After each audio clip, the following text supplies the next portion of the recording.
India US വ്യാപാര കരാർ കർഷകരെ കണ്ണീരിലാക്കില്ലെന്ന് ഉറപ്പുമായി കേന്ദ്രമന്ത്രി പീയൂഷ് ഗോയൽ. ജനിതക മാറ്റം വരുത്തിയ വിളകളും ഇന്ത്യയിൽ സമൃദ്ധമായ കാർഷികോൽപ്പന്നങ്ങളും ഇറക്കുമതി ചെയ്യില്ല. ആശയക്കുഴപ്പങ്ങൾ നീക്കാനുള്ള കേന്ദ്ര ശ്രമങ്ങൾക്കിടയിലും ഭീഷണി ആവർത്തിച്ച് ട്രംപ്. റഷ്യൻ എണ്ണ വാങ്ങിയാൽ തീരുവ കൂട്ടുമെന്ന് മുന്നറിയിപ്പ്.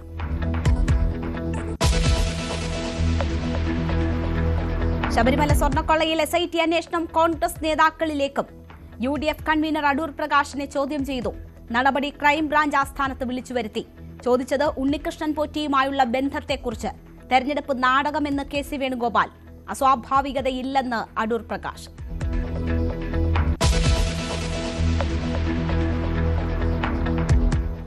ആന്റണി MP 2 കോടി രൂപ വാങ്ങി പറ്റിച്ചെന്ന് പത്തനംതിട്ട നെടുമ്പറമ്പിൽ ഫിനാൻസ് ഉടമ NM രാജു. കരഞ്ഞു ചോദിച്ചിട്ടും പണം തിരികെ നൽകിയില്ലെന്നും ആരോപണം. തന്ത്രിയെ നേരിട്ടറിയില്ലെന്നും രാജു.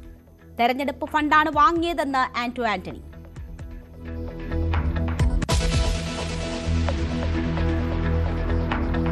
രാഷ്ട്രീയ ഇസ്ലാം അപകടമെന്ന് ഊന്നിപ്പറഞ്ഞ് ജമാഅത്തെ ഇസ്ലാമിയെ തള്ളി സമസ്ത.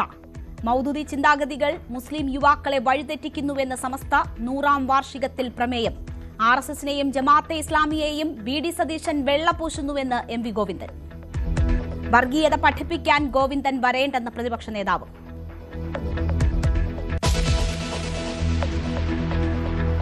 നാടിനെ ഞെട്ടിച്ച തിരുവല്ല കൂട്ടബലാത്സംഗ കേസിന് പിന്നിലെ കാരണം കണ്ടെത്താൻ പോലീസ്. യുവതികളുടെ മൊഴിയെടുത്തു.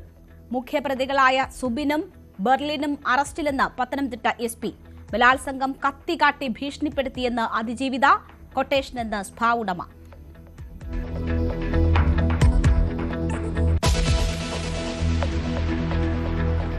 വാർത്തയിലേക്ക് വിശദമായി. ഇന്ത്യ US വ്യാപാര കരാർ യാഥാർത്ഥ്യത്തിലേക്ക്. സംയുക്ത പ്രസ്താവന ഇരു രാജ്യങ്ങളും പുറത്തുവിട്ടു. അമേരിക്കയിൽ നിന്നുള്ള ചോളം, നിലക്കടല, ബദാം, സോയാബീൻ, എണ്ണ തുടങ്ങിയവയ്ക്ക് നികുതി ഇളവ് ലഭിക്കും. ഇന്ത്യയ്ക്ക് മേൽ ചുമത്തിയിരിക്കുന്ന അധിക തീരുവ 25% നിന്ന് 18% കുറച്ചത് ടെക്സ്റ്റൈൽസ്, തുകൽ തുടങ്ങിയ മേഖലകൾക്ക് ഗുണം ചെയ്യും. റഷ്യയിൽ നിന്ന് എണ്ണ വാങ്ങുന്നതിന്റെ പേരിൽ ചുമത്തിയ തീരുവ പൂർണ്ണമായും ഒഴിവാക്കിയുള്ള ഔദ്യോഗിക ഉത്തരവിൽ ട്രംപ് ഒപ്പുവെച്ചു. റഷ്യയിൽ നിന്നുള്ള എണ്ണ ഇറക്കുമതി നിർത്തി US-ൽ നിന്നുള്ള ഊർജ്ജ ഉൽപ്പന്നങ്ങൾ വാങ്ങുമെന്ന ഉറപ്പിന്റെ അടിസ്ഥാനത്തിലാണ് തീരുമാനമെന്നാണ് ഉത്തരവിൽ പറയുന്നത്. എന്നാൽ ഇക്കാര്യത്തിൽ ഇന്ത്യ ഔദ്യോഗികമായി പ്രതികരിച്ചിട്ടില്ല. ഇന്ത്യ US വ്യാപാര കരാറിൽ ധാരണയിലെത്തുമ്പോൾ 2 കാര്യങ്ങളിലായിരുന്നു ആകാംക്ഷയും ആശങ്കയും. കാർഷിക ക്ഷീരമേഖല അമേരിക്കയ്ക്ക് തുറന്നു നൽകുമോ? റഷ്യയിൽ നിന്ന് എണ്ണ വാങ്ങുന്നത് ഇന്ത്യ അവസാനിപ്പിക്കുമെന്ന അമേരിക്കയുടെ അവകാശവാദത്തിൽ കേന്ദ്ര സർക്കാരിന്റെ നിലപാടെന്ത്? ആദ്യം വൈറ്റ് ഹൌസും പിന്നാലെ PIBയും പങ്കുവച്ച സംയുക്ത പ്രസ്താവനയിലെ വിവരങ്ങൾ ഇങ്ങനെയാണ്. US-ൽ നിന്നുള്ള ചുവന്ന ചോളം, നിലക്കടല, ബദാം, പഴവർഗ്ഗങ്ങൾ, സോയാബീൻ ഓയിൽ, വൈൻ, സ്പിരിറ്റ് എന്നിവയുൾപ്പെടെയുള്ള ഭക്ഷ്യ കാർഷിക ഉൽപ്പന്നങ്ങളുടെ ഇറക്കുമതി തീരുവ ഇന്ത്യ ഒഴിവാക്കുകയോ കുറയ്ക്കുകയോ ചെയ്യും. ഇന്ത്യൻ ഉൽപ്പന്നങ്ങൾക്ക് 18% താരിഫ് ബാധകമാക്കും. പിഴത്തീരുവ അടക്കം നേരത്തെ ഇത് 50%. തുണിത്തരങ്ങൾ, തുകൽ, പാദരക്ഷകൾ, പ്ലാസ്റ്റിക്കുകളും റബ്ബറും, വീട്ടുപകരണങ്ങൾ, കരകൗശല ഉൽപ്പന്നങ്ങൾ എന്നിവയ്ക്ക് ഇതിന്റെ ഗുണം ലഭിക്കും. ആദ്യഘട്ടം വിജയകരമായി പൂർത്തിയായാൽ ജനറിക് മരുന്നുകൾ, വജ്രം, വിമാനഭാഗങ്ങൾ എന്നിവയുടെ കയറ്റുമതി തീരുവയും നീക്കും. 5 വർഷത്തിനുള്ളിൽ $50,000 കോടി സാധനങ്ങൾ ഇറക്കുമതി ചെയ്യും. ഇരു രാജ്യങ്ങൾക്കും താൽപര്യമുള്ള മേഖലകളിൽ മുൻഗണനാടിസ്ഥാനത്തിൽ വിപണി സൗകര്യമൊരുക്കാൻ പ്രതിജ്ഞാബദ്ധമാണെന്നും പ്രസ്താവനയിൽ പറയുന്നു. സംയുക്ത പ്രസ്താവന പുറത്തുവന്നതിനു പിന്നാലെ ഇറക്കുമതിയിൽ നിന്ന് സംരക്ഷണമുള്ള ഉൽപ്പന്നങ്ങളുടെ പട്ടിക കേന്ദ്ര സർക്കാർ പുറത്തിറക്കി. തേയില, ഓറഞ്ച്, മാങ്ങ, പ്ലം, വാഴപ്പഴം എന്നിവയ്ക്കുള്ള ഇറക്കുമതി നിയന്ത്രണം തുടരും. ഉള്ളിക്ക് സംരക്ഷണമുണ്ടാകും. അരി, ഗോതമ്പ്, മൈദ, കൊപ്ര, ചോളം എന്നിവയ്ക്ക് നികുതിയിളവില്ല. വെണ്ടയ്ക്ക, ഉരുളക്കിഴങ്ങ്, കടല, ബീൻസ് തുടങ്ങിയവയ്ക്കും സംരക്ഷണമുണ്ട്. എന്നാൽ ആപ്പിളിന്റെയും തണ്ണിമത്തന്റെയും കാര്യം പരാമർശിക്കുന്നില്ല. സോയാബീന് ഇറക്കുമതിക്ക് നിയന്ത്രണം ഉണ്ടെങ്കിലും സോയാബീൻ എണ്ണ ഇറക്കുമതി ചെയ്യും. പാൽപ്പൊടി, തൈര്, ബട്ടർ മിൽക്ക്, വെണ്ണ, നെയ്യ്, ചീസ്, പനീർ തുടങ്ങിയ പാലുൽപ്പന്നങ്ങളും ഇറക്കുമതി ചെയ്യില്ല. കരാറിലൂടെ പുതിയ തൊഴിലവസരങ്ങൾ സൃഷ്ടിക്കപ്പെടുമെന്നും പ്രധാനമന്ത്രി നരേന്ദ്രമോദി പ്രതികരിച്ചു.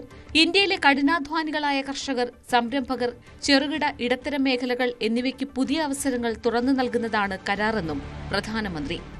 സംയുക്ത പ്രസ്താവനയിൽ ഇല്ലെങ്കിലും റഷ്യയിൽ നിന്ന് എണ്ണ വാങ്ങുന്നതുമായി ബന്ധപ്പെട്ട് ഇന്ത്യയ്ക്ക് ഏർപ്പെടുത്തിയിരുന്ന 25% അധിക പിഴത്തീരുവ റദ്ദാക്കിയതായി വൈറ്റ് ഹൌസ് ഉത്തരവിലൂടെ അറിയിച്ചു. എണ്ണ വാങ്ങുന്നതൊഴിവാക്കി പകരം അമേരിക്കയിൽ നിന്ന് കൂടുതൽ ഊർജ്ജ ഉൽപ്പന്നങ്ങൾ വാങ്ങുമെന്ന് ഇന്ത്യ ഉറപ്പു നൽകിയതായി ട്രംപ് അവകാശപ്പെട്ടു. ഇന്ത്യ റഷ്യയിൽ നിന്ന് എണ്ണ ഇറക്കുമതി പുനരാരംഭിച്ചാൽ തീരുവ പുനഃസ്ഥാപിക്കുമെന്നും ഉത്തരവിൽ മുന്നറിയിപ്പുണ്ട്. ഇക്കാര്യത്തിൽ ഇന്ത്യ ഇതുവരെ പ്രതികരിച്ചിട്ടുമില്ല. National desk, News 18. ഇന്ത്യൻ കർഷകരുടെ താൽപര്യങ്ങൾ സംരക്ഷിക്കുന്നതാണ് യുഎസുമായുള്ള വ്യാപാര കരാറെന്ന് വാണിജ്യമന്ത്രി പീയൂഷ് ഗോയൽ. കരാർ പ്രകാരം ജനിതക മാറ്റം വരുത്തിയ വിളകളും ഇന്ത്യ സ്വയം പര്യാപ്തമായ കാർഷിക ഉൽപ്പന്നങ്ങളും ഇറക്കുമതി ചെയ്യില്ല. ക്ഷീരോൽപ്പന്നങ്ങളെയും അരി, സോയാബീൻ, പഞ്ചസാര ഉൾപ്പെടെ നിരവധി വിളകളെയും കരാറിൽ നിന്ന് ഒഴിവാക്കിയിട്ടുണ്ട്. അതേസമയം ഇന്ത്യയിൽ നിന്ന് യുഎസിലേക്ക് കയറ്റി അയക്കുന്ന പല കാർഷിക ഉൽപ്പന്നങ്ങൾക്കും നികുതി ഉണ്ടാകില്ലെന്നും പീയൂഷ് ഗോയൽ പറഞ്ഞു. कई सारे किसानी क्षेत्र के सामान पर शून्य कोई लाभ भारत में इंपोर्ट करते हुए दिया गया है. कोई लाभ नहीं दिया गया, कोई रियायत नहीं दी गई है. लोग सोचते थे ना कि भाई किसानी क्षेत्र में सब खुल जाएगा. हमने कोई ऐसा काम नहीं किया है जिसमें किसी भी किसान को नुकसान हो सके. जो वस्तु भारत में सेंसिटिव है, हमारे किसान पर्याप्त मात्रा में बनाते हैं, जिसमें हम आत्मनिर्भर हैं, उन सब वस्तुओं को इस एग्रीमेंट के दायरे से बाहर रखा गया है. उसमें भारत ने कोई छूट नहीं दी है. जैसे कि उदाहरण के लिए जीएम का बना हुआ जेनेटिकली मॉडिफाइड कोई वस्तु भारत में नहीं आएगा. मीट, उसमें कोई रियायत नहीं दी गई है. पोल्ट्री, कोई रियायत नहीं दी गई है. डेयरी के कोई वस्तु के ऊपर कोई रियायत नहीं दी गई है. सोयाबीन, कोई रियायत नहीं दी गई है. मेज, कोई रियायत नहीं दी गई है. मेज यानी मक्का, कोई रियायत नहीं है. चावल, गेहूं, चीनी, सीरियल्स, ये कोई रियायत नहीं दी गई है. मिलेट जैसे जवार, बाजरा, रागी, कोडो, अमरनाथ, इस पर कोई रियायत नहीं दी गई है. റഷ്യയിൽ നിന്ന് ക്രൂഡ് ഓയിൽ വാങ്ങുമോ എന്ന ചോദ്യത്തിന് കൃത്യമായ മറുപടിയില്ലാതെ വാണിജ്യമന്ത്രി. ഇതിന്റെ വിശദാംശങ്ങൾ വിദേശകാര്യ മന്ത്രാലയം വ്യക്തമാക്കുമെന്നായിരുന്നു പ്രതികരണം. അതേസമയം വിദേശകാര്യ വക്താവ് രൺധീർ ജയ്സ്വാൾ കഴിഞ്ഞ ദിവസം മാധ്യമങ്ങളോട് പ്രതികരിച്ചപ്പോൾ 140 കോടി ഇന്ത്യക്കാരുടെ ഊർജ്ജ ആവശ്യങ്ങൾ നിറവേറ്റുമെന്ന സ്ഥിരം പല്ലവി ആവർത്തിക്കുകയായിരുന്നു. കേന്ദ്രം മൗനം തുടരുമ്പോൾ റഷ്യൻ എണ്ണയുടെ കാര്യത്തിലെ ദുരൂഹത ഈ നിമിഷവും തുടരുകയാണ്.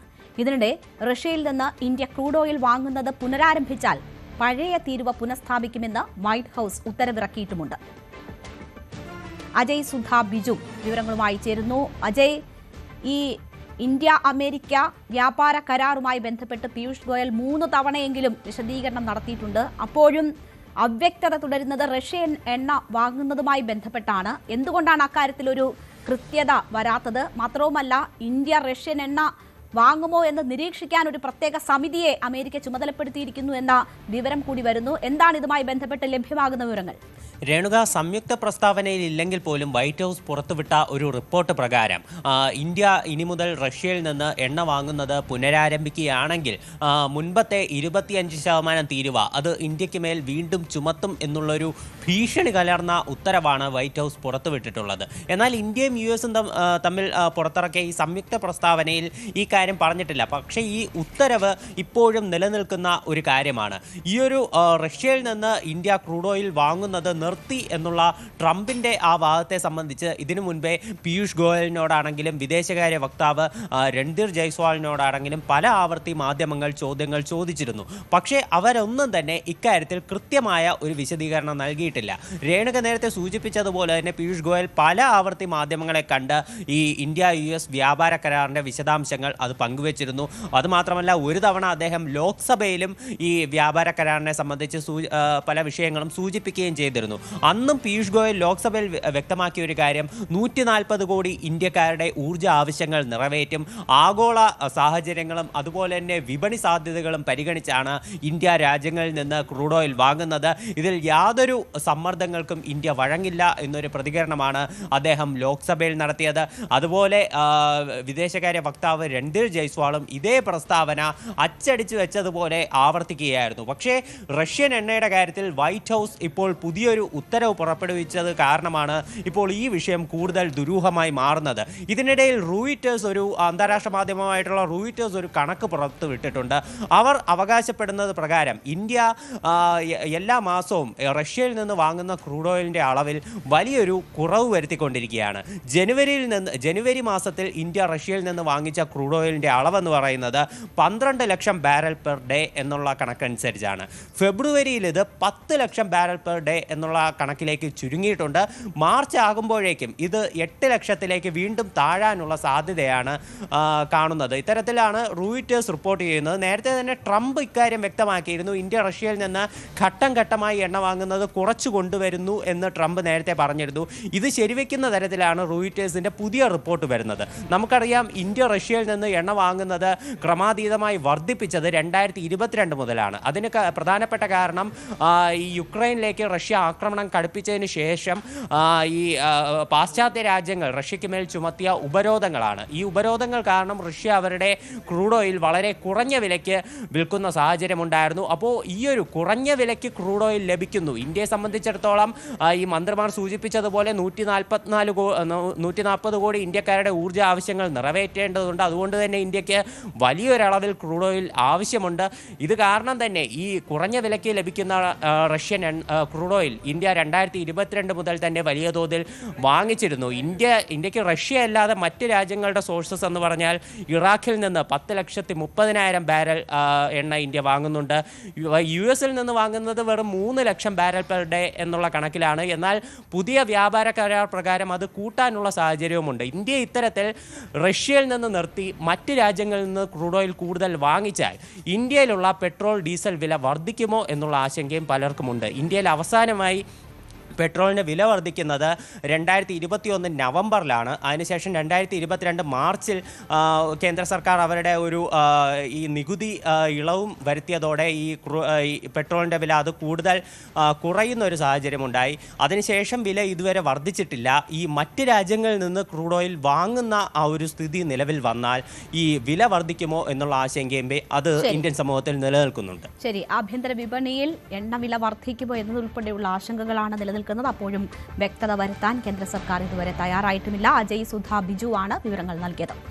ശബരിമല സ്വർണ്ണക്കൊള്ളയിൽ പ്രതിരോധത്തിലായി കോൺഗ്രസ്. ആദ്യമായി അന്വേഷണം കോൺഗ്രസ് നേതാക്കളിലേക്ക് തിരിഞ്ഞിരിക്കുകയാണ്.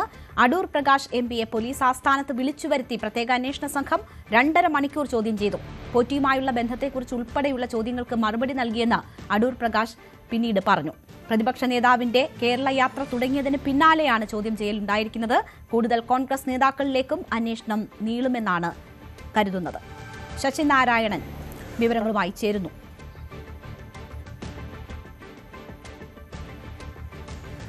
സാരംഗിന്റെ റിപ്പോർട്ടിലേക്ക്.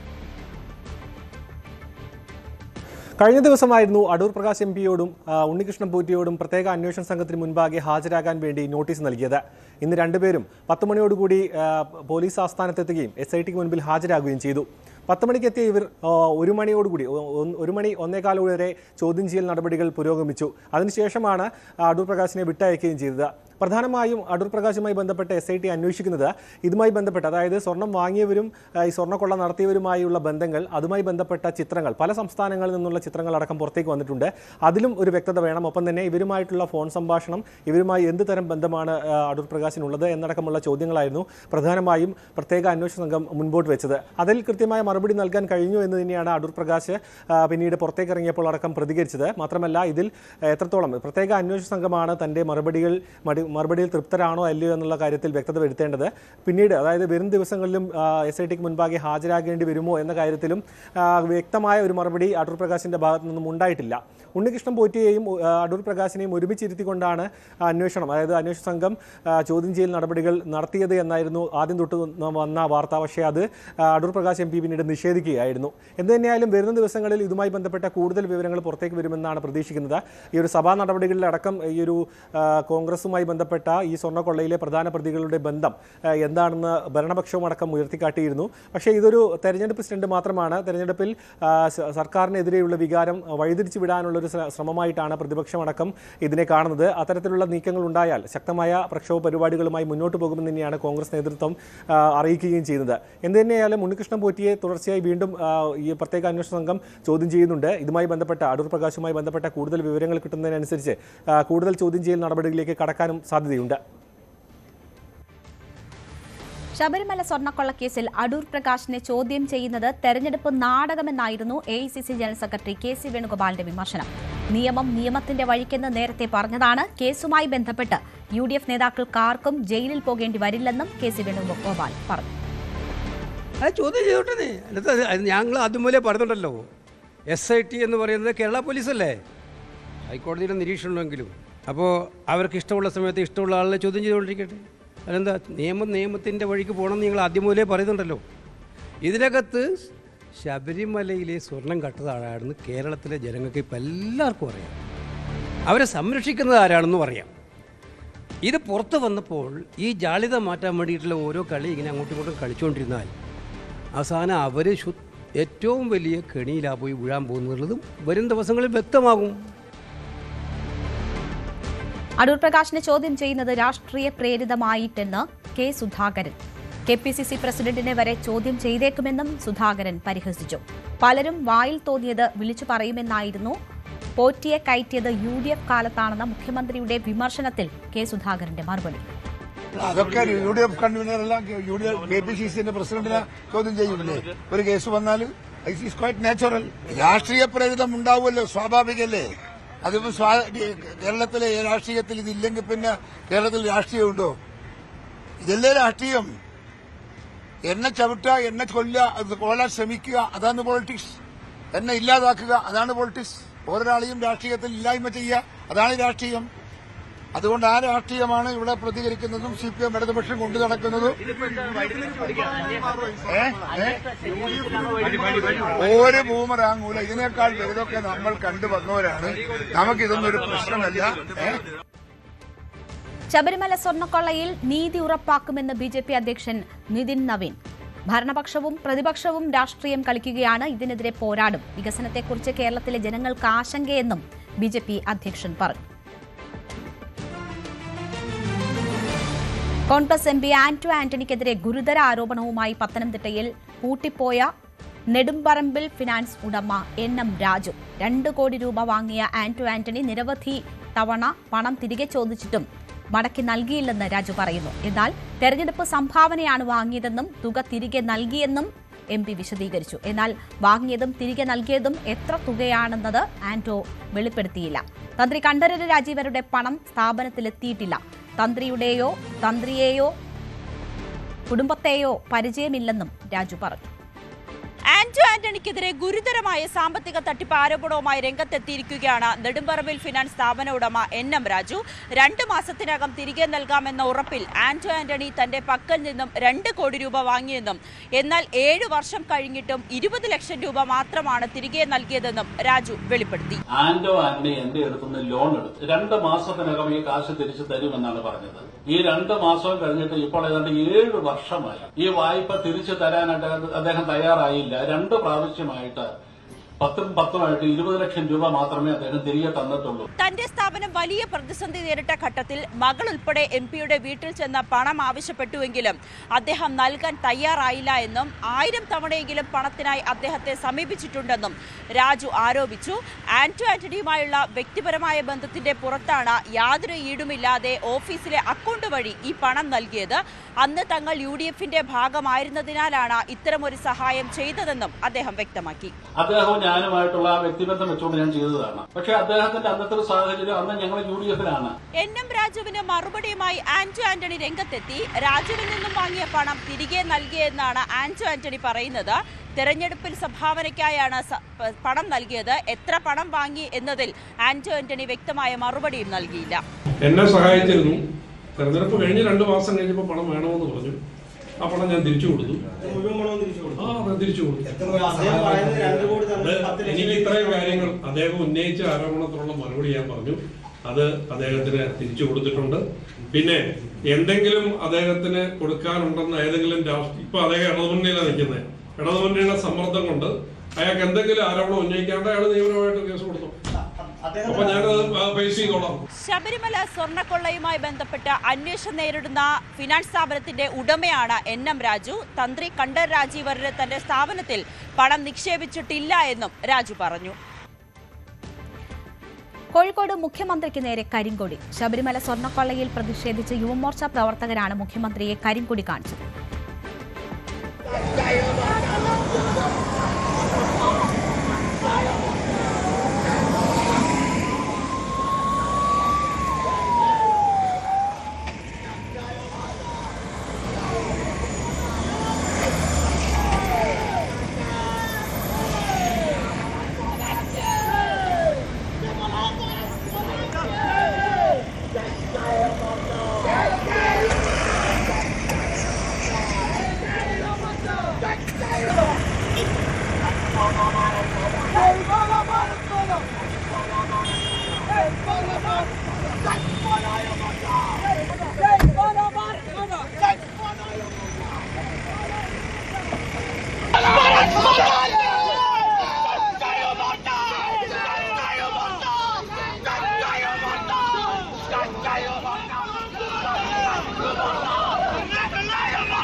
നടൻ മണിയൻപിള്ള രാജുവിന്റെ വാഹനമിടിച്ച് യുവാക്കൾക്ക് പരിക്ക് പറ്റിയ സംഭവത്തിൽ മ്യൂസിയം പോലീസിന് വീഴ്ച പറ്റിയെന്ന ആരോപണം അന്വേഷിക്കും. DCP വിനോദിന്റെ നേതൃത്വത്തിലാകും അന്വേഷണം നടക്കുക. വിശദമായ റിപ്പോർട്ട് കിട്ടിയ ശേഷം തുടർ നടപടിയുണ്ടാകുമെന്നും city police commissioner K. Karthik പറഞ്ഞു. അപകട സമയം മണിയൻപിള്ള രാജു മദ്യപിച്ചിരുന്നോ എന്ന് വ്യക്തമാക്കാൻ സാധിക്കുന്ന രക്തത്തിന്റെ ശാസ്ത്രീയ പരിശോധനാ ഫലം വരാൻ ഒരാഴ്ചയെങ്കിലും സമയമെടുക്കും. മണിയൻപിള്ള രാജുവിന്റെ വാഹനം അപകടത്തിൽപ്പെട്ടതിന് ശേഷം ഉണ്ടായ ഒരു പോലീസിന്റെ ഭാഗത്തുനിന്നുണ്ടായ കാലതാമസമാണ് ഇപ്പോൾ പ്രധാനമായിട്ടും DCP വിനോദിന്റെ നേതൃത്വത്തിൽ അന്വേഷിക്കുന്നത്. കാരണം ഈ ഒരു അപകടം നടന്നു, 2 തവണ വീട്ടിൽ ചെന്നു, അദ്ദേഹം അവിടെ ഉണ്ടായിരുന്നില്ല, താൻ ബന്ധുവീട്ടിലേക്ക് മാറിയിരുന്നു. ആ വാഹനം കണ്ടെത്താനുള്ള കാലതാമസം, ഒപ്പം 12 മണിക്കൂറോളം കഴിഞ്ഞിട്ടാണ് രക്തപരിശോധന അടക്കം നടത്താൻ പോലീസ് തുനിഞ്ഞത്. കാരണം ഇതുകൊണ്ട് തന്നെ ആ ഒരു കാലതാമസം എന്തുകൊണ്ട് എന്നത് പോലീസിലും ഒപ്പം തന്നെ പൊതുമധ്യത്തിലടക്കം ചോദ്യം ഉയർന്നിരുന്നു. അതിലാണിപ്പോൾ പോലീസിന്റെ ഭാഗത്തുനിന്ന് വീഴ്ച ഉണ്ടായിട്ടുണ്ടോ, ആ കാര്യത്തിലടക്കം കൃത്യമായ ഒരു അന്വേഷണം നടത്താനാണ് ഇപ്പോൾ DCP വിനോദിന്റെ നേതൃത്വത്തിലുള്ള സംഘം ഇപ്പോൾ അന്വേഷണം ആരംഭിച്ചിരിക്കുന്നത്. ഇതിനൊപ്പം തന്നെ മണിയൻപിള്ള രാജുവിന്റെ അതായത് രക്തപരിശോധന ഫലമടക്കം വരാൻ വൈകും. കാരണം വളരെ വൈകിയാണ് രക്തപരിശോധനയ്ക്കായി പോലീസ് ആശുപത്രിയിലേക്ക് എത്തിച്ചതും അതിന്റെ സാമ്പിൾ അടക്കം എടുത്തത്. അതുകൊണ്ട് തന്നെ മാത്രമല്ല ഈ ഒരു കാലതാമസം ഉണ്ടായതുകൊണ്ട് തന്നെ കൂടുതൽ പരിശോധന നടത്തിയിട്ട് വേണം ഈ ഒരു രക്തപരിശോധനാ ഫലം പുറത്തുവരാൻ, മദ്യപിച്ചിട്ടുണ്ടോ എന്ന കാര്യത്തിൽ വ്യക്തത വരാൻ.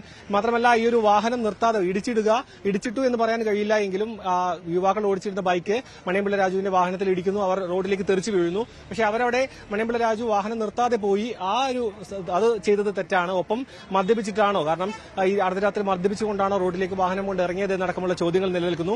ഇതിലെല്ലാം ഈ ഒരു മദ്യപിച്ചിട്ടാണോ പോയത്, മാത്രമല്ല ബന്ധുവീട്ടിലേക്ക് മാറി നിന്നത് മനഃപൂർവ്വമാണോ, പോലീസ് അതിന് മണിയൻപിള്ള രാജുവിന് കൃത്യമായ ഒരു പിന്തുണ നൽകിയിട്ടുണ്ടോ എന്ന കാര്യങ്ങളിൽ അന്വേഷണം നടക്കുന്നുണ്ട്. അതിനൊപ്പം തന്നെ മദ്യപിച്ചതിന് കൃത്യമായ ഒരു വിവരം ലഭിക്കണമെങ്കിൽ ശാസ്ത്രീയ പരിശോധന, രക്തത്തിന്റെ ശാസ്ത്രീയ പരിശോധന അടക്കം നടത്തിയാൽ മാത്രമേ വ്യക്തമാവുള്ളൂ. എന്ത് തന്നെയാണെങ്കിലും സമാന്തരമായി പോലീസിന്റെ ആഭ്യന്തര അന്വേഷണവും ഒപ്പം ഈ ഒരു കേസിന്റെ ഒരു വാഹനാപകടത്തിന്റെ കേസ് അന്വേഷണവും മുൻപോട്ട് പോയിക്കൊണ്ടിരിക്കുകയാണ്.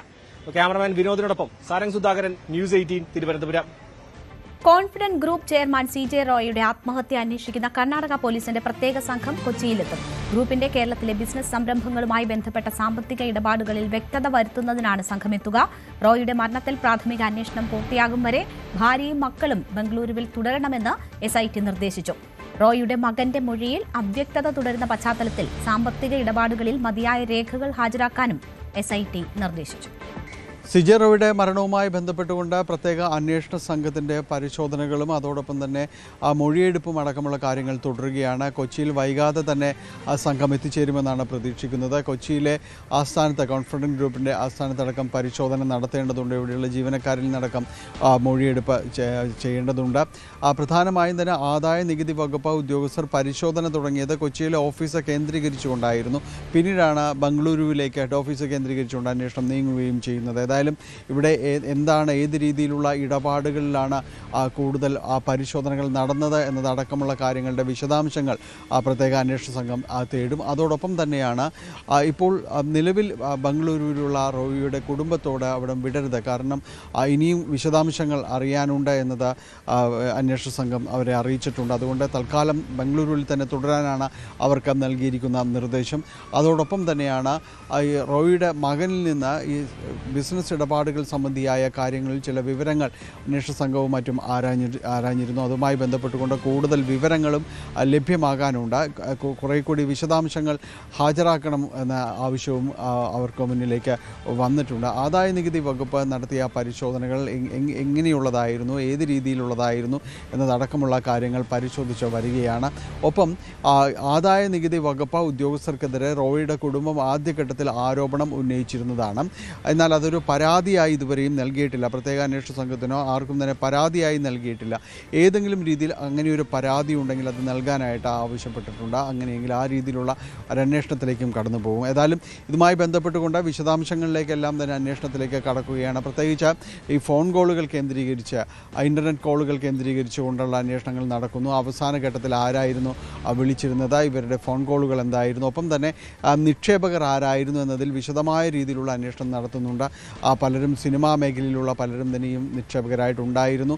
ചിലർ നിക്ഷേപം തിരികെ ചോദിക്കുകയും മറ്റും ചെയ്തിരുന്നു എന്നത് പലയിടങ്ങളിലും തന്നെ ഉന്നയിക്കപ്പെടുന്ന കാര്യങ്ങളാണ്. അപ്പോൾ ഇതിൻ്റെ നിജസ്ഥിതി അടക്കം പരിശോധിക്കുന്നുണ്ട്. അങ്ങനെ വിശദമായൊരു അന്വേഷണം തന്നെ പ്രത്യേക അന്വേഷണ സംഘം മുന്നോട്ട് കൊണ്ടുപോവുകയാണ്.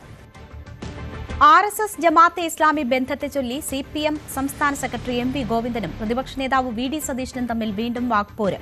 RSSനെയും ജമാഅത്തെ ഇസ്ലാമിയെയും വെള്ളപൂശാൻ VD സതീശൻ ശ്രമിക്കുന്നുവെന്നും കോലീബിക്ക് പുറമെ ജമാഅത്തെ ഇസ്ലാമിയും സഖ്യത്തിലുണ്ടെന്നും CPM സംസ്ഥാന സെക്രട്ടറി ആരോപിച്ചു. ജമാഅത്തെ ഇസ്ലാമി വർഗീയ ശക്തി അല്ലെന്ന് പറയുന്ന പാർട്ടി കോൺഗ്രസ് ആണെന്നും MV ഗോവിന്ദൻ കുറ്റപ്പെടുത്തി.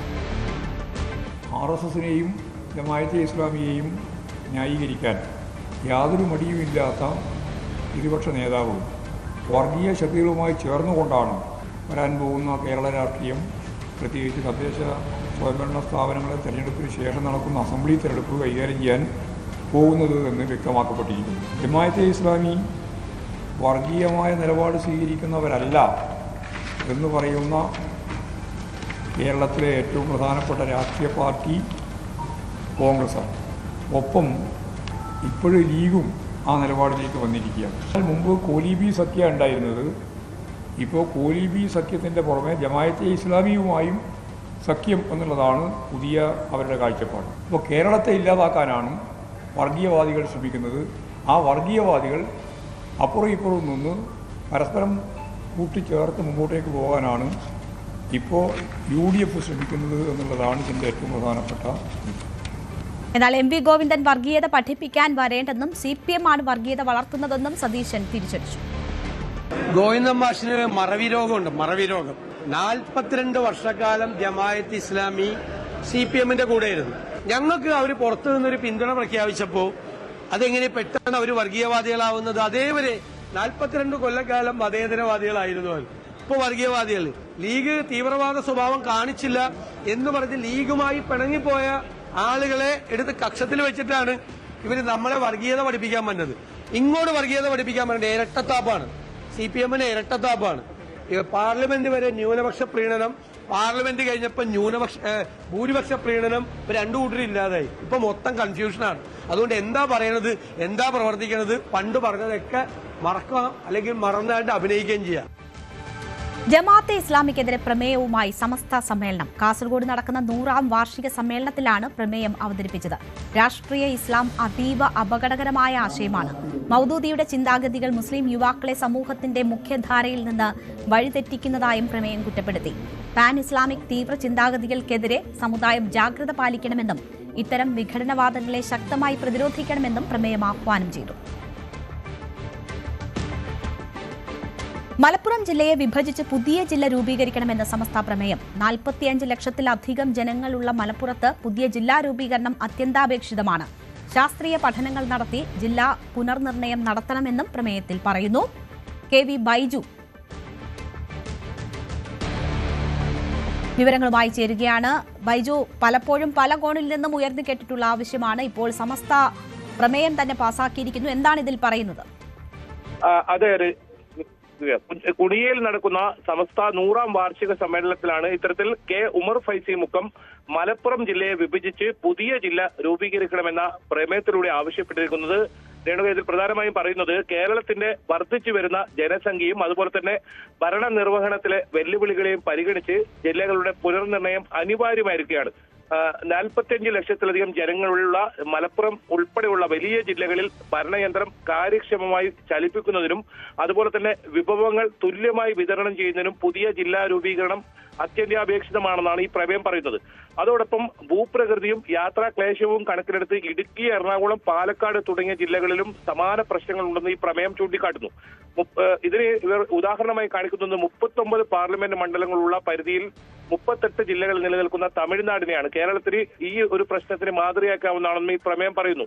ഏതായാലും പുതിയ ജില്ലകൾ വരുന്നതോടെ സിവിൽ സ്റ്റേഷനുകളും ആശുപത്രികളും ഉൾപ്പെടെയുള്ള അടിസ്ഥാന സൗകര്യങ്ങൾ ജനങ്ങളിലേക്ക് കൂടുതൽ അടുക്കുകയും പിന്നോക്ക പ്രദേശങ്ങളുടെ സാമ്പത്തിക വളർച്ചയ്ക്ക് അത് വേഗത കൂട്ടുകയും ചെയ്യുമെന്നാണ് ഈ പ്രമേയം പറയുന്നത്. രാഷ്ട്രീയ താൽപര്യങ്ങൾക്കപ്പുറം ശാസ്ത്രീയ പഠനങ്ങളുടെ അടിസ്ഥാനത്തിൽ ജില്ലകളുടെ പുനർനിർണയം യാഥാർത്ഥ്യമാക്കണമെന്നും ഭരണ പ്രതിപക്ഷ കക്ഷികൾ ഒത്തൊരുമിച്ച് രംഗത്തിറങ്ങണമെന്നുമാണ് ഈ സമസ്തയുടെ 100ാം വാർഷിക സമ്മേളനത്തിലെ പ്രമേയത്തിലൂടെ ആവശ്യപ്പെടുന്നത്. കെ വി ബൈജു ആണ് വിവരങ്ങൾ നൽകുന്നത്.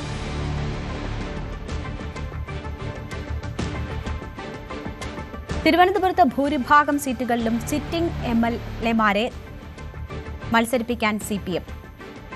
V Sivankutty, Kadakampally Surendran, CK Hareendran, VK Prasanth, KA Ansalan, IB Satheesh, DK Murali എന്നിവർ വീണ്ടും മത്സരിക്കും. നെടുമങ്ങാട് CPI സ്ഥാനാർത്ഥി GR അനിൽ തന്നെയാകും സ്ഥാനാർത്ഥി. ചിറയൻകീഴ് V ശശിക്ക് പകരം സംസ്ഥാന കൌൺസിൽ അംഗം മനോജ് V ഇടമന സ്ഥാനാർത്ഥിയായേക്കും. ജനാധിപത്യ കേരള കോൺഗ്രസിന്റെ തിരുവനന്തപുരം സെൻട്രൽ CPM ഏറ്റെടുക്കുന്നതിലും ചർച്ച തുടരുകയാണ്. 2021 വലിയ ഭൂരിപക്ഷത്തോടുകൂടി സംസ്ഥാന ഭരണം നിലനിർത്തിയപ്പോൾ തിരുവനന്തപുരം ജില്ല അതിൽ പ്രധാനപ്പെട്ട പങ്ക് ഇടതുമുന്നണിക്ക് വേണ്ടി വഹിച്ചിരുന്നു. 13 സീറ്റുകളും തിരുവനന്തപുരം ജില്ലയിലെ 13 സീറ്റുകളും ഇടതുമുന്നണി വലിയ ഭൂരിപക്ഷത്തിൽ വിജയിച്ചു കയറി. കോവളം മാത്രമാണ് അന്ന് കൈവിട്ടത്. ഇത്തവണ 2 ടേം നിബന്ധന CPM ഒഴിവാക്കുമെന്ന ഉറപ്പാണ്. അതുകൊണ്ട് തന്നെ സിറ്റിംഗ് MLA-മാരിൽ ഭൂരിഭാഗവും മത്സരിക്കും. വിജയസാധ്യതയുള്ള ചില സ്ഥാനാർത്ഥികളെ കൂടി കൂടുതൽ പരിഗണിക്കുന്നുമുണ്ട്. നേമത്ത് മന്ത്രി വി ശിവൻകുട്ടി തന്നെ ഇത്തവണയും മത്സരിക്കുമെന്ന് ഉറപ്പാണ്. അദ്ദേഹം അതുമായി ബന്ധപ്പെട്ട പ്രചരണ പ്രവർത്തനങ്ങൾ ഇതിനകം ആരംഭിച്ചിട്ടുണ്ട്. വട്ടിയൂർക്കാവിൽ VK പ്രശാന്ത് അല്ലാതെ മറ്റൊരു പേര് CPM-ന് പരിഗണിക്കാൻ പോലുമില്ല. വട്ടിയൂർക്കാവിൽ VK പ്രശാന്ത് എന്നാൽ ജയിക്കുമെന്ന ഉറച്ച പ്രതീക്ഷയിലാണ് CPM നേതൃത്വം. കഴക്കൂട്ടത്ത് കടകംപള്ളി സുരേന്ദ്രൻ തന്നെയാകും സ്ഥാനാർത്ഥി.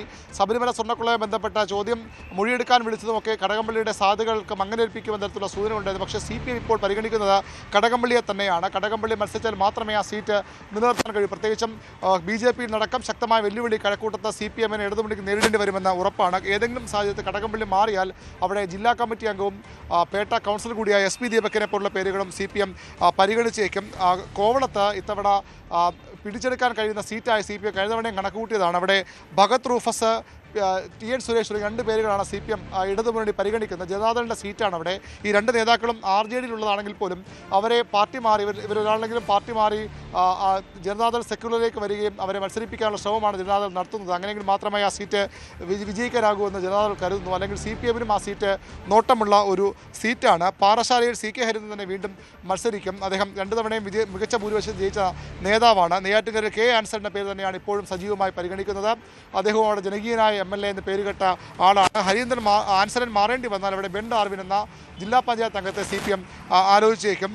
കാട്ടാക്കടയിൽ 2 തവണ വലിയ ഭൂരിപക്ഷം ജയിച്ചു. ആദ്യ തവണ 800 പരം വോട്ടിന് മാത്രം ജയിച്ചു. പിന്നീട് ആ ഭൂരിപക്ഷം ഏതാണ്ട് 3 ഇരട്ടിയോളം ഉയർത്തിയ IB സതീഷ് തന്നെ വീണ്ടും കാട്ടാക്കടയിൽ മത്സരിക്കും. നെടുമങ്ങാട് മന്ത്രി GR അനിൽ തന്നെ CPM-യുടെ സ്ഥാനാർത്ഥിയാകുമെന്ന് ഉറപ്പാണ്. അദ്ദേഹം ആദ്യ തവണ തന്നെ വലിയ ഭൂരിപക്ഷം വിജയിക്കുകയും മന്ത്രിയാവുകയും ചെയ്ത ആളാണ്. അരുവിക്കരയിൽ G സ്റ്റീഫൻ കഴിഞ്ഞ തവണ പിടിച്ചെടുത്ത സീറ്റാണ്. ഇത്തവണ അരുവിക്കര നിലനിർത്തണമെങ്കിൽ സ്റ്റീഫൻ തന്നെ വേണമെന്ന അഭിപ്രായമാണ് CPM-നുള്ളത്. അവിടെ സ്റ്റീഫനെ തന്നെ വീണ്ടും ഒരു തവണ കൂടി രംഗത്തിറക്കുമെന്ന് ഉറപ്പാണ്. വാമനപുരത്ത് DK മുരളി 2 തവണ വിജയിച്ച നേതാവാണ്. സംസ്ഥാന സമിതി അംഗമാണ്. DK മുരളി വീണ്ടും വാമനപുരത്ത് മത്സരിപ്പിക്കാനാണ് CPM ആലോചിക്കുന്നത്. വർക്കലയിൽ ജില്ലാ സെക്രട്ടറി കൂടിയ V ജോയിക്കാണ് സാധ്യത കൂടുതൽ. ജില്ലാ സെക്രട്ടറിമാർ സാധാരണ മത്സരിക്കാറില്ലെങ്കിലും വർക്കല നിലനിർത്തണമെങ്കിൽ ജോയിയുടെ സാന്നിധ്യം തന്നെ വേണമെന്നാണ് CPMന്റെ സംസ്ഥാന നേതൃത്വം കരുതുന്നത്. ആറ്റിങ്ങലിൽ OS അംബിക ഒരു തവണ മാത്രം MLA ആളാണ്. പക്ഷേ അവിടെ ഒരുപക്ഷെ അംബികയെ മാറ്റിയേക്കാം. അംബികയെ മാറ്റിയാൽ അവിടെ B സത്യൻ എന്ന മുൻ MLA പരിഗണിക്കാനാണ് സാധ്യത. PK ബിജു എന്ന CPMന്റെ സംസ്ഥാന സെക്രട്ടറി അംഗത്തെ പേരും അവിടെ പരിഗണനയിലുണ്ടെങ്കിൽ പോലും അംബിക മാറിയാൽ സത്യൻ്റെ പേരിനാകും അവിടെ അടുത്ത പരിഗണന ലഭിക്കുക. ചിറയൻകീഴിൽ 3 തവണ തുടർച്ചയായി ജയിച്ച മുൻ ഡെപ്യൂട്ടി സ്പീക്കർ കൂടിയായ V ശശിയാണ് CPIയുടെ നിലവിലെ MLA. പക്ഷേ അദ്ദേഹത്തിന് ഒരു അവസരം കൂടി നൽകാൻ സാധ്യത കുറവാണ്. മനോജ് B ഇടമന എന്ന CPIയുടെ സംസ്ഥാന കൗൺസിൽ അംഗം, അദ്ദേഹം കഴിഞ്ഞ തവണയും അവിടെ പരിഗണിക്കപ്പെട്ട നേതാവാണ്. ഇത്തവണ മനോജ് തന്നെ അവിടെ മത്സരിക്കാനാണ് സാധ്യത. തിരുവനന്തപുരം മണ്ഡലത്തിലെ കാര്യത്തിലാണ് ഇടതുമുന്നൊരു അനിശ്ചിതത്വവും ആശയക്കുഴപ്പവും ഉള്ളത്. അവിടെ ജനാധിപത്യ കേരള കോൺഗ്രസ് സീറ്റാണ്. ആന്റണി രാജു വ്യാജ തൊണ്ടി മുതൽ കേസിൽ ശിക്ഷിക്കപ്പെട്ട അയോഗ്യരായിരിക്കുന്നു. അവിടെ ആ സീറ്റ് CPM ഏറ്റെടുക്കാൻ ആലോചിക്കുന്നുണ്ട്. പക്ഷേ CPM ഇതുവരെ അവിടെ വിജയസാധ്യതയുള്ള സ്ഥാനത്തെ കണ്ടെത്താൻ കഴിഞ്ഞിട്ടില്ല. അങ്ങനെയെങ്കിൽ അത് കേരള കോൺഗ്രസ് എമ്മും ആ സീറ്റ് ആവശ്യപ്പെടുന്നു. അതിലൊരു ചർച്ച ഇതിനകം CPMലോ ഇടതുമുണ്ടോ തുടങ്ങിയിട്ടില്ല. ഏതായാലും ആ സീറ്റിൻ്റെ കാര്യത്തിൽ മാത്രമാണ് അനിശ്ചിതത്വമുള്ളത്. തിരുവനന്തപുരം ജില്ലയിൽ നിലവിലെ 13 സീറ്റ് നിലനിർത്തുക എന്ന വലിയ വെല്ലുവിളിയാണ് CPMനും ഇടതുമുന്നണിക്കും മുന്നിലുള്ളത്. സംസ്ഥാന ഭരണം നിലനിർത്താൻ അത് ഏറ്റവും അനിവാര്യമെന്നും നേതൃത്വം കരുതുന്നുണ്ട്. നിയമസഭാ തെരഞ്ഞെടുപ്പിനുള്ള കോൺഗ്രസിന്റെ ആദ്യഘട്ട സ്ഥാനാർത്ഥി പട്ടിക ഉടൻ പുറത്തിറങ്ങിയേക്കും. സിറ്റിംഗ് മണ്ഡലങ്ങളിലെയും സംവരണ സീറ്റുകളിലെയും പട്ടികയാണ് ആദ്യം പുറത്തുവരിക. മത്സരിക്കാൻ 3 MPമാർക്ക് ഇളവ് നൽകിയേക്കും. സ്ക്രീനിംഗ് കമ്മിറ്റിയുടെ പരിഗണനയിൽ ഇവരുടെ പേരുകളുണ്ട്. K സുധാകരൻ, അടൂർ പ്രകാശ്, MK രാഘവൻ എന്നിവരുടെ പേരാണ് സ്ക്രീനിംഗ് കമ്മിറ്റിയുടെ പരിഗണനയിലുള്ളത്. അതേസമയം ഇവർ മത്സരിക്കുന്ന കാര്യത്തിൽ ഹൈക്കമാൻഡാകും അന്തിമ തീരുമാനമെടുക്കുക. സംസ്ഥാനത്ത് തെരഞ്ഞെടുപ്പ് പ്രചാരണത്തിന് ഔദ്യോഗികമായി തുടക്കമിട്ട് BJP. ദേശീയ അധ്യക്ഷൻ നിതിൻ നബീൻ തൃശൂരിൽ ചുവരെഴുത്തിന് തുടക്കമിട്ടു. കൊച്ചിയിലും തൃശൂരുമാണ് ദേശീയ അധ്യക്ഷൻ പരിപാടികളിൽ പങ്കെടുത്തത്. തൃശൂര് ഒല്ലൂക്കരയിലെ 164 ബൂത്തിലാണ് ഈ ചുവരെഴുത്ത് നടത്തിക്കൊണ്ട് BJPയുടെ ദേശീയ അധ്യക്ഷനായ നിതിൻ നബീൻ ഇക്കാര്യങ്ങൾ തെരഞ്ഞെടുപ്പ് പ്രചാരണ പരിപാടികൾക്ക് തന്നെ തുടക്കമിട്ടത്. ഒരു ദേശീയ അധ്യക്ഷൻ തന്നെ ഒന്നാണ് ഈ പരിപാടികളിലേക്ക് കടക്കുന്നത് എന്നത് BJP പ്രവർത്തകർക്ക് ആവേശം പകരുന്ന ഒരു കാര്യം തന്നെയാണ്. വികസിത കേരളം, അതോ സുരക്ഷിത കേരളം, ഒപ്പം വിശ്വാസ കേരളം എന്നതുകൂടി അദ്ദേഹം എഴുതി ചേർക്കുകയും ചെയ്യുന്നു. കൃത്യമായ ഒരു ചുവരെഴുത്ത് BJP ഏത് രീതിയിലുള്ളൊരു ക്യാമ്പയിൻ നടത്താൻ ഉദ്ദേശിക്കുന്നു എന്നതെല്ലാം തന്നെ വ്യക്തമാക്കുന്ന രീതിയിലുള്ളത് തന്നെയാണ് ഈ ചുവരെഴുത്തുകൾ എന്ന് പറയുന്നത്. ഇന്നലെയാണ് അദ്ദേഹം കൊച്ചിയിലെത്തുന്നത്. വളരെ ആവേശപൂർവമായ ഒരു സ്വീകരണം ഈ ദേശീയ അധ്യക്ഷ സ്ഥാനത്തേക്ക് നിതിൻ നബീൻ എത്തിയതിനു ശേഷം ആദ്യമായിട്ട് കേരളത്തിലേക്ക് എത്തുന്നു. വലിയ ആവേശപൂർവമായൊരു സ്വീകരണം കൊച്ചിയിലുണ്ടായിരുന്നു. അതിനുശേഷം ഇവിടെ വിപുലമായ രീതിയിലുള്ള യോഗങ്ങൾ നടക്കുകയും ചെയ്തു. സംസ്ഥാന സമിതി യോഗം, ഒപ്പം തന്നെ ജില്ലാ ഭാരവാഹികളെ അദ്ദേഹം കാണുന്നു, ഒപ്പം NDA ഭാരവാഹികളെ അദ്ദേഹം കാണുകയും ചെയ്യുന്നു. അങ്ങനെ വലിയ രീതിയിലുള്ളൊരു യോഗം നടത്തിച്ചേരുകയും ചുരുങ്ങിയ സമയത്തിൽ കൊണ്ട് നടത്തുകയും ഒപ്പം ഇവരോട് ഒരു മുന്നോട്ട് വെച്ചിരിക്കുന്ന ഒരു ആശയം എന്ന് പറയുന്നത് 30 സീറ്റുകളെങ്കിലും കേരളത്തിൽ നേടണമെന്നതാണ് പറഞ്ഞിരിക്കുന്നത്. കാരണം പലയിടങ്ങളിലും തന്നെ 30ഓളം ഇടങ്ങളിൽ BJPക്ക് അത്ര കണ്ട ഒരു സ്വാധീനമുണ്ട് എന്നത് അവർ ചൂണ്ടിക്കാണിക്കുകയും ചെയ്യുന്നു. ദേശീയ നേതൃത്വം അങ്ങനെയാണ് വിലയിരുത്തുന്നത്. അപ്പോൾ അത്രത്തോളം സീറ്റുകൾ നേടാനുള്ള ഒരു സാധ്യത ഇവിടെ നിലനിൽക്കുന്നു എന്നതാണ് അദ്ദേഹം ചൂണ്ടിക്കാണിക്കുന്നത്. BJP വോട്ടുകൾ ഉറപ്പാക്കുന്നതിനോടൊപ്പം തന്നെ BJPയോട് അടുക്കാൻ താല്പര്യമുള്ള ഇതര ആളുകളുണ്ട്. അവരുടെ വോട്ട് ഷെയറുകൾ അത് ഉറപ്പാക്കുക, അതിലൂടെ തന്നെ കൃത്യമായ രീതിയിലേക്ക് BJPക്ക് മുന്നോട്ട് പോകാൻ കഴിയുമെന്നൊരാശയമാണ് അദ്ദേഹം പങ്കുവയ്ക്കുന്നത്. അങ്ങനെ ഇവിടെ ഈ വരുന്ന നിയമസഭാ തെരഞ്ഞെടുപ്പിൽ കൃത്യമായ ഒരു അക്കൗണ്ട് തുറക്കാനായിട്ട് BJPക്ക് അക്കൗണ്ടുകൾ തുറക്കാൻ സാധിക്കുമെന്ന് തന്നെയാണ് അദ്ദേഹം പ്രവർത്തകരോട് പറയുകയും ചെയ്യുന്നത്. അദ്ദേഹം ഇന്ന് തൃശ്ശൂരിലായിരുന്നു BJP പ്രവർത്തകരുമായി സംവദിക്കുകയും ഒപ്പം തന്നെ കൂടുതൽ ആളുകളുമായിട്ട് ആശയവിനിമയം നടത്തുകയും ചെയ്തു. ഈ സന്ദർശനത്തിലുടനീളം അദ്ദേഹം മുന്നോട്ട് വയ്ക്കുന്നത് BJP ബജറ്റിൽ ഊന്നി പറഞ്ഞുകൊണ്ടുള്ള കാര്യങ്ങളാണ്. 2070 വരെ ഒരു കാഴ്ചപ്പാടുള്ളൊരു ബജറ്റാണ് മുന്നോട്ട് വെച്ചിരിക്കുന്നത്. അതുകൊണ്ട് അതിൽ ദീർഘവീക്ഷണമുള്ള പദ്ധതികൾ ഉണ്ട്. അതിൽ കേരളത്തിനൊന്നും തന്നില്ല എന്ന രീതിയിലുള്ള പ്രചാരണം തെറ്റാണ് എന്നതെല്ലാം തന്നെ അദ്ദേഹം ചൂണ്ടിക്കാണിക്കുകയും ചെയ്യുന്നു. ഒപ്പം ശബരിമല വിഷയം എല്ലാ യോഗങ്ങളിലും തന്നെ അദ്ദേഹം ഉയർത്തിപ്പിടിക്കുകയും ചെയ്യുന്നുണ്ട്. അങ്ങനെ BJP പ്രധാനമായി നടപ്പാക്കുന്ന ഒരു തെരഞ്ഞെടുപ്പ് പ്രചാരണ പരിപാടികളിൽ അവരുടെ അജണ്ട എന്താണ് എന്നതെല്ലാം തന്നെ വളരെ കൃത്യമായി വ്യക്തമാക്കുന്ന രീതിയിലുള്ള പരിപാടികളുമായാണ് BJP ദേശീയ അധ്യക്ഷൻ 2 ദിവസ പ്രചാരണ പരിപാടികളടക്കം പൂർത്തിയാക്കുകയും ചെയ്യുന്നത്. തൃശ്ശൂർ ഒല്ലൂക്കരയിൽ 164 നമ്പർ ബൂത്തിൽ അദ്ദേഹം ചുവരെഴുത്ത് നടത്തിക്കൊണ്ട് തന്നെ ഇതിനൊരു ഔദ്യോഗികമായൊരു തുടക്കം എന്ന രീതിയിലേക്കെല്ലാം തന്നെ കാര്യങ്ങൾ എത്തിയിരിക്കുന്നു. തൃശ്ശൂരിൻ്റെ MP കേന്ദ്രമന്ത്രി കൂടിയായ സുരേഷ് ഗോപിയും അദ്ദേഹത്തിനൊപ്പം തന്നെ ഉണ്ടായിരുന്നു. ആരോഗ്യരംഗത്ത് കേരളത്തിന്റെ മാതൃകാപരമായ ഇടപെടലാണ് രാജ്യത്തെ ആദ്യ അവയവമാറ്റ ആശുപത്രിയെന്ന് മുഖ്യമന്ത്രി പിണറായി വിജയൻ. കോഴിക്കോട് നിർമ്മാണോദ്ഘാടനം നിർവഹിക്കുകയായിരുന്നു മുഖ്യമന്ത്രി. താങ്ങാൻ കഴിയാത്ത ചെലവെന്ന സാഹചര്യത്തിന് മാറ്റമുണ്ടാകുമെന്നും മുഖ്യമന്ത്രി പറഞ്ഞു. രാജ്യത്തിനുള്ള കേരളത്തിന്റെ സംഭാവനയാണ് ആശുപത്രിയെന്ന് ആരോഗ്യമന്ത്രി വീണ ജോർജ് പറഞ്ഞു. നമ്മുടെ നാട്ടിൽ ഒരു പുതിയ സ്ഥാപനം മാതൃകാപരമായി തന്നെ വരികയാണ്. ആരോഗ്യരംഗത്ത് ഇന്ന് ഒട്ടേറെ മാറ്റങ്ങൾ സംഭവിച്ചുകൊണ്ടിരിക്കുന്ന കാലമാണ്. അതിലേറ്റവും പ്രധാനമാണ് അവയവമാറ്റ ശസ്ത്രക്രിയകൾ. നമ്മുടെ പൊതുവായ ചികിത്സയിൽ കാണാൻ കഴിയുന്നൊരു കാര്യം, പലപ്പോഴും സ്വകാര്യ മേഖലയിൽ വൻ ചാർജ് ഈ അവയവമാറ്റ ശസ്ത്രക്രിയക്കൊക്കെ ഈടാക്കുന്നു എന്നുള്ളതാണ്. ഇപ്പോൾ അതിൻ്റെ ഒരു പ്രധാന ഘട്ടത്തിലേക്ക് എത്തി. ഇനി സമയബന്ധിതമായി കാര്യങ്ങൾ തീർക്കാനാകും എന്ന് തന്നെയാണ് പ്രതീക്ഷിക്കുന്നത്. എല്ലാവരുടെയും നിറഞ്ഞ മനസ്സ് ഇതിനുള്ള പിന്തുണയായി ഉണ്ടാകും എന്ന് തന്നെ പ്രതീക്ഷിക്കുന്നു. കേരളത്തിന്റെ ആരോഗ്യ മേഖലയുടെ ചരിത്രത്തിൽ തങ്കലിപികളിൽ എഴുതപ്പെടാൻ പോകുന്ന ഒരു ദിവസമാണ്. ഈ നാടിനെ സംബന്ധിച്ചിടത്തോളം, ഈ ജില്ലയെ സംബന്ധിച്ചിടത്തോളം, സമീപ ജില്ലകളെ സംബന്ധിച്ചിടത്തോളം, കേരളത്തെ മുഴുവൻ സംബന്ധിച്ചിടത്തോളം അഭിമാനകരമായിട്ടുള്ള ഒരു കാര്യമാണ്. ഏറ്റവും പ്രധാനപ്പെട്ട കാര്യം, വലിയ സാമ്പത്തിക പ്രതിസന്ധിയിൽ നിന്ന് നിസ്സഹായരായി പോകുന്ന മനുഷ്യരെ ചേർത്തു പിടിച്ചുകൊണ്ടാണ് institute of organ transplantation Kozhikode പ്രവർത്തനം ആരംഭിക്കാനായിട്ട് പോകുന്നത്. ഈ സ്ഥാപനം ഇവിടെ വരാനായിട്ട് പോകുന്നത് ഈ സർക്കാരിന്റെ നയത്തിന്റെ അടിസ്ഥാനത്തിൽ ഒരു കാര്യം കൂടി ചെയ്യുന്നു. അത് ട്രാൻസ്പ്ലാന്റ് കഴിഞ്ഞ രോഗികൾക്കുള്ള മെഡിസിൻ രാജ്യത്തെ ഏറ്റവും വിലക്കുറവിൽ നൽകുകയാണ്. അതിന്റെ ഉദ്ഘാടനവും ഇപ്പോൾ തൊട്ടടുത്ത് നിർവഹിക്കപ്പെട്ടു. പ്രധാനമന്ത്രി നരേന്ദ്രമോദിയുടെ 2 ദിവസത്തെ മലേഷ്യൻ സന്ദർശനം തുടരുകയാണ്. ഉച്ചയ്ക്ക് 3 മണിയോടെയാണ് അദ്ദേഹം ക്വാലാലംപൂർ വിമാനത്താവളത്തിലെത്തിയത്. മലേഷ്യൻ പ്രധാനമന്ത്രി അൻവർ ഇബ്രാഹിം മോദിയെ വിമാനത്താവളത്തിൽ നേരിട്ടെത്തി സ്വീകരിച്ചു. ഇരുവരും മലേഷ്യയിലെ ഇന്ത്യൻ സമൂഹമൊരുക്കിയ പ്രത്യേക പരിപാടിയിൽ പങ്കെടുത്തു. നാളെ അൻവർ ഇബ്രാഹിമുമായി മോദി പ്രത്യേകം ചർച്ച നടത്തും. ഇന്ത്യക്കും മലേഷ്യയ്ക്കും ഇടയിൽ വ്യാപാര ബന്ധം ശക്തമാക്കുന്നതിനടക്കം ചർച്ചയിൽ ധാരണയുണ്ടാകുമെന്നാണ് സൂചന. അതേസമയം ഇന്ത്യൻ സമൂഹത്തെ അഭിസംബോധന ചെയ്ത് സംസാരിക്കുന്നതിനിടെ പ്രധാനമന്ത്രി നരേന്ദ്രമോദി ഇന്ത്യയെ ലോകവുമായി ബന്ധിപ്പിക്കുന്ന പ്രധാന ഭാഷയാണ് തമിഴ് എന്ന് പറഞ്ഞു. തമിഴ് സാഹിത്യം മഹത്വപൂർണ്ണമാണെന്നും തമിഴ് സംസ്കാരം ആഗോളതലത്തിൽ ശ്രദ്ധേയമെന്നും മോദി പറഞ്ഞു. കൃത്രിമക്കാൽ രാജ്യസഭയിലേക്ക് കൊണ്ടുവരിക, ഇതുവരെ ചരിത്രത്തിലില്ലാത്ത വിധം ഈ കാല് അവിടെ പ്രദർശിപ്പിക്കുക, ഇതിൻ്റെയൊക്കെ പിന്നിലുള്ള ലക്ഷ്യം എന്തായിരുന്നു? ഞാൻ എൻ്റെ കാഴ്ചപ്പാടിന് അനുകൂലമായി തന്നെയാണ് ആ പ്രവൃത്തി ചെയ്തത്. CPM-ന്റെ അക്രമ രാഷ്ട്രീയം ദേശീയതലത്തിൽ എത്തിക്കുക എന്ന ഒരു ലക്ഷ്യം ഇതിന് പിന്നിലുണ്ടായിരുന്നു. രാഷ്ട്രീയം തെരുവിൽ ആയുധം ഉപയോഗിച്ചല്ല പരസ്പരം വ്യവഹരിക്കേണ്ടത്, മറിച്ച് ആശയങ്ങൾ തമ്മിലാണ് പോരാടേണ്ടത്. BJP-യുടെ അല്ലെങ്കിൽ സംഘപരിവാറിന്റെ മുഖ്യ ശത്രു CPM ആണോ അതോ കോൺഗ്രസ് ആണ്? ശത്രു എന്ന് പറയുമ്പോൾ ആ ശത്രു സംഹരിക്കപ്പെടേണ്ടവനാണ്, അവൻ ഈ നാട്ടിൽ ഉണ്ടാവാൻ പാടില്ല. അങ്ങനെ ഒരു സങ്കല്പമേ രാഷ്ട്രീയ സ്വയംസേവക സംഘത്തിനില്ല.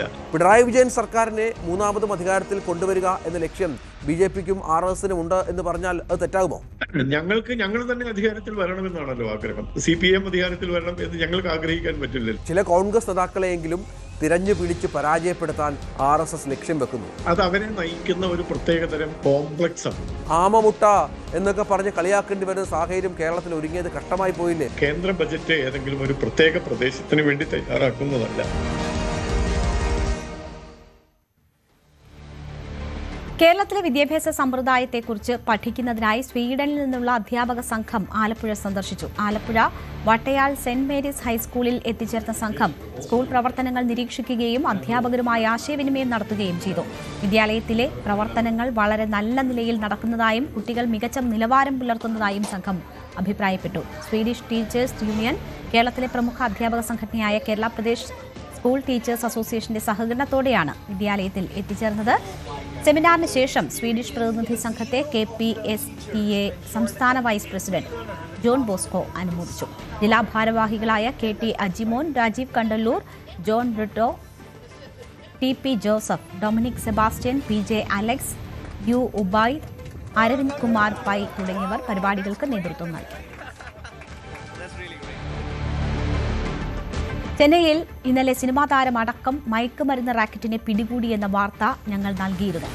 ഈ വാർത്തയിൽ ഇപ്പോൾ സ്ക്രീനിൽ കാണുന്ന പ്രതി അഞ്ജു കൃഷ്ണ എന്ന നടിയുടെ ചിത്രത്തിന് പകരം മറ്റൊരു ചിത്രം തെറ്റിയാണ് ഞങ്ങൾ സംപ്രേഷണം ചെയ്തത്. പേരിലെ സാമ്യം മൂലമുണ്ടായ പിശകാണ് സംഭവിച്ചത്. ഇതിൽ ന്യൂസ് 18 കേരളം എഡിറ്റോറിയൽ ബോർഡ് നിർവ്യാജം ഖേദം പ്രകടിപ്പിക്കും.